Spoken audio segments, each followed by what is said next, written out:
ہمیں ایک حدیث مل رہی ہے، ذرا سا اس پر غور کریں کہ رسول اللہ صلی اللہ علیہ وسلم نے فرمایا کہ قیامت کے دن حضرت نوح علیہ السلام کو لایا جائے گا اور ان سے سوال کیا جائے گا کہ کیا تم نے، ہر نبی سے پوچھا جائے گا کہ تم نے اپنی ذمہ داری ادا کی تھی حساب کا دن.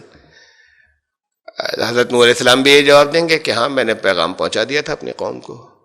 ان کی قوم انکار کر دے گی ہمارے پاس تو کوئی نہیں آیا.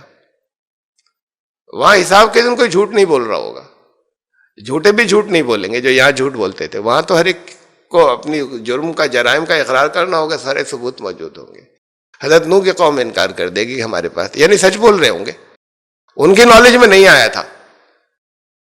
اور حضرت نوح نے 950 سال دعوت دی تو ان کی قوم انکار کر دے گی. تو پھر سوال ہوگا، یہ بخاری کی حدیث ہے، سوال ہوگا کہ حضرت نوح سے سوال کیا جائے گا کہ تمہارے گواہ کون ہیں؟ تو حضرت نوح امت محمدی کو اپنی گواہی میں پیش کریں گے کہ یہ لوگ گواہ ہیں ہمارے. تو گواہی کیسے دیں گے؟ گواہی ہوتی ہے جب بہت واضح طور پر سارے ثبوتوں کے ساتھ میں کوئی جانتا ہو تب گواہی دے گا نا. کوئی جھوٹی گواہی تھوڑی دیں گے کہ ہاں انہوں نے پیغام پہنچا دیا تھا. اور پھر رسول اللہ صلی اللہ علیہ وسلم اپنی قوم کی طرف سے گواہی دیں گے کہ یہ سچ کہہ رہے ہیں، انہوں نے پیغام پہنچا دیا تھا. اس سے ہمیں معلوم ہے کہ حضرت نوح علیہ السلام کی قوم کا ایک بڑا حصہ وہ ہوگا جو سلسلہ نبوت سے کٹ چکا ہوگا. وہ سچ مچ نہیں پہچانتے ہوں گے کوئی نبی وہاں آیا تھا. نبوت کا تصور ہی غائب ہے تو نبی کوئی انہوں نے کہا یہ نہیں، کوئی نبی نہیں آیا تھا ہمارے پاس. وہ قوم ہوگی جو نبوت کے سلسلے سے کٹی ہوگی، وہ حضرت نوح علیہ السلام کی قوم. اس حدیث سے یہ معلوم ہوا.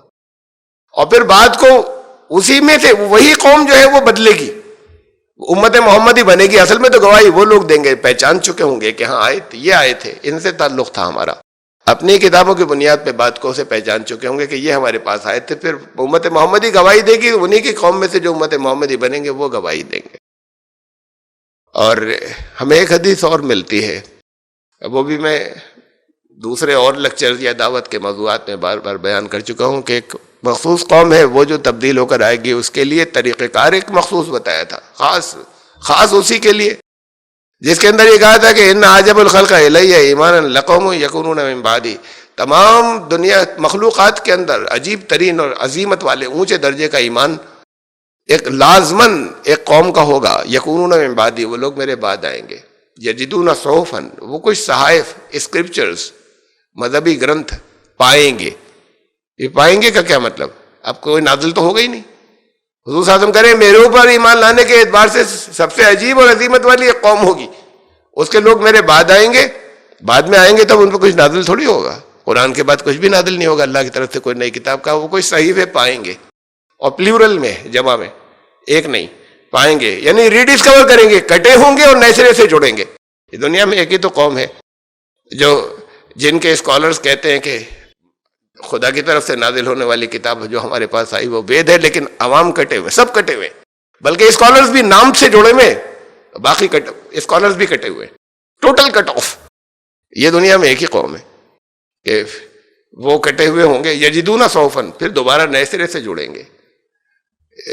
فیہا کتاب، اس کے جب نئے سرے سے جڑیں گے تو اس میں انہیں قرآن نظر آئے گا کہ یہ تو وہی تعلیمات ہیں. یؤمنون بما فیہا، وہ اس راستے سے آئیں گے، پہلے اس میں ایمان لائیں گے، کٹے ہوں گے، اس کے مومن بنیں گے، اور اس کے مومن بنیں گے تو پھر وہی ان کو ادھر ریفر کریں گے اور ادھر آئیں گے. قرآن نے اس بات کو اور جگہوں پہ بھی کہا ہے، الذین آتیناہم الکتاب یتلون حق تلاوتہ، وہ جنہیں پہلے کتاب دی گئی تھی وہ جب اس کی تلاوت کا حق ادا کریں گے، اس کی صحیح تعلیمات کو مانیں گے، اولئک یؤمنون بہ، وہ ہیں جو پھر اس قرآن اور اس نبی میں ایمان لائیں گے. تو یہ میں نے آپ کو ریلیٹ کر کے بہت سا یہ چیزیں پن پوائنٹ کر کے دی کہ حضرت نوح علیہ السلام کی قوم کون سی ہوگی اس آیت کی. اتنی بات اور کہ اسی کے اندر یہی سورہ شعراء میں یہ آیت گزری ابھی کچھ پہلے. آپ 111 آیت کی تشریح کے سلسلے میں نے یہ ساری گفتگو شروع کی تھی، اس سے پہلے 105 آیت نمبر 105 گزری اسی صورت میں. کذبت قوم نوح المرسلین، رسولوں کو جھٹلایا تھا حضرت نوح کی قوم نے، یعنی بہت سے آئے تھے. حضرت نوح کی قوم کے پاس حضرت نوح ہی نہیں آئے تھے، ان سے پہلے اور بھی بہت سے آئے تھے جنہیں اللہ نے بھیجا تھا ان کی طرف، ان سب کو جھٹلایا تھا انہیں. بعد میں آخری ان میں حضرت نوح آئے. بڑی قوموں کے ساتھ یہی ہوتا رہا ہے یہ اللہ کی سنت ہے کہ بہت لمبے عرصے تک نبیوں کا سلسلہ چلتا رہتا ہے، اور پھر اس قوم کو معزول کر دیا جاتا ہے، پھر کسی دوسری قوم کو سلیکٹ کیا جاتا ہے، اس قوم کے الگ الگ حصوں کے اندر نبی اور رسول بھیجے جاتے رہتے ہیں، اور پھر آخر نبی بھیجے جاتے رہتے ہیں، پھر آخر میں ایک بڑا رسول آتا ہے اور پھر اس قوم کو ہٹا دیا جاتا ہے اگر وہ نہیں مانتی ہے، اور پھر کسی دوسری قوم کو سلیکٹ کیا جاتا ہے۔ یہ اللہ کی سنت چلی آ رہی ہے۔ تو یہ بھی ایک بڑی قوم ہے، ایک بڑا علاقہ ہے، یہاں بھی بہت سے نبی آئے، قرآن کہہ رہا ہے حضرت نوح سے پہلے بہت سے آئے یہاں پر، جو بھی حضرت نوح کی قوم تھی، اب تو پن پوائنٹ ہو گئی کون سی تھی۔ تو حضرت نوح سے پہلے کے جو نبی تھے، اس کا مطلب یہ کہ وہ اس علاقے کے تھے، سارے اس خطے کے تھے، بر صغیر کے۔ یہ ایک اشارہ آپ کو مل رہا ہے۔ حضرت نوح اگر یہاں کے تھے تو پھر حضرت نوح سے پہلے کے بھی یہاں کے تھے۔ کون تھے پہلے کے؟ ایک نام تو آپ سب سے جانتے ہیں، حضرت آدم، اور اس کے بعد درمیان میں کچھ نام اور لیے جاتے ہیں۔ کتنے تھے، کیسے تھے، نہیں معلوم۔ قرآن کہہ رہا ہے سب کا ذکر تھوڑی کیا ہم نے اس کے اندر، اس قرآن میں یہ تو کچھ کا تذکرہ کر دیا ہے ورنہ سب کا ذکر نہیں کیا۔ ہر بڑی قوم کے پاس رسول آئے، وَلِكُلِّ أُمَّةٍ رسول آئے، کون تھے، کتنے تھے، نہیں معلوم۔ ایک حضرت آدم کا نام تو معلوم ہے، حضرت نوح سے پہلے والوں میں بالکل جو سب سے پہلے تھے۔ یہاں 14 مانے جاتے ہیں، میں نے کہا اشارہ دیا تھا نا کہ 14 زمانے مانتے ہیں، جن میں ہر ایک کے اندر ایک بڑی شخصیت مانتے ہیں۔ جب ایک بڑی شخصیت کو ہم نے پہچان لیا، ان 14 میں سے منو، مہاجل پلاون والے، صالح عظیم والے حضرت نوح علیہ السلام، ایک اور بڑی شخصیت کو پہچان لیا ہم نے، انہی کے یہاں، وہ بھی منو کے نام سے آ رہے ہیں، سویمبھو منو، جن کے ماں باپ نہیں تھے، جو ماں باپ کے بغیر ہوئے تھے، اور وہ تھے سب سے پہلے والے۔ اور ان کی روایات کے اندر وہ جو آج رامائن کے نام سے پڑھی جاتی ہے، اس کے اندر موجود ہے، جو رام چرت مانس کے اندر، اس کے اندر سویمبھو منو اور شتروپا، ان دونوں کے کرم بہت اچھے تھے، اور ان سے ہی دنیا کی یہ ساری نسل چلی ہے۔ وہاں واضح طور پہ ایک بات یہ کہہ دی گئی کہ ان سے ہی دنیا کی، وہ اور ان کی بیوی سے دنیا کی ساری نسل چلی سویمبھو منو سے۔ تو پھر یہ حضرت آدم علیہ السلام کو کہا جا رہا ہے۔ تو اب یہ جب دو کو ہم نے آئیڈینٹیفائی کر لیا، یہاں 14 مانے جاتے ہیں، تو ہو سکتا ہے 14 نبی آئے ہوں یہاں، جو ان کی روایات میں چلا رہا ہے۔ اب نام نہیں ہے ہمارے پاس، تفصیلات نہیں ہیں، چھوڑیں، ہم تو اتنے اہم کی بات کریں۔ حضرت آدم علیہ السلام کا بھی نام جو ہے وہ، اس کا مادہ عربی زبان کے اندر نہیں ہے موجود، عربی زبان میں کوئی اس کا روٹ نہیں ہے، عرب نہیں تھے تو پھر عربی نام بھی نہیں ہوگا۔ کچھ لوگوں نے کرنے کی کوشش کی ادم ان سے نکالنے کی، ادیمت ان سے، لیکن پھر دوسرے اسکالرز نے کہا یہ سب کھیچتانیاں ہیں، نہیں ہے، عبرانی زبان میں بھی نہیں ہے، ہیبریو کے اندر بھی نہیں ہے، یہ آدی سے بنا ہے۔ یہ لفظ آدم سنسکرت کے اندر ہے پہلا، وہ زبانوں کے اچارن کا انتر ہے، یا پروننسیشن کا، عربیائزڈ ہونے کا، کہ ایڈم، کہیں ایڈم کہیں آدم، اور یہاں پر آدم، آدم یعنی سب سے پہلا۔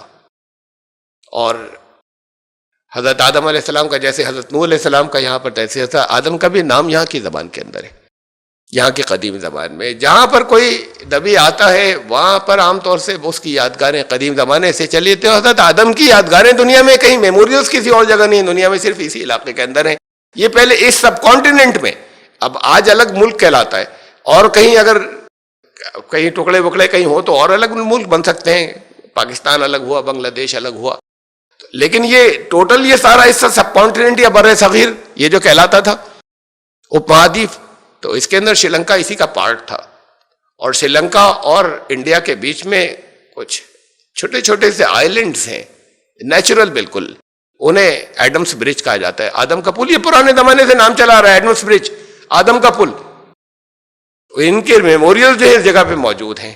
پھر روایات وہ بھی ہیں کہ کے بعض روایات کے شری لنکا، اس کے اندر شری لنکا میں اترے تھے، بعض جگہ ہے دکن میں اترے تھے، ہندوستان کے دکن کے اندر۔ یہ بہت سی ہماری تفاسیر کے اندر یہ روایات جو ہے موجود ہیں حضرت آدم علیہ السلام کے ہندوستان کے اندر اترنے کی، بہت ہیں تفصیل کے ساتھ، جگہ جگہ جہاں حضرت آدم کا ذکر آیا ہے ان کے میموریلز میں بتا رہا تھا کہ یہاں پر موجود ہے۔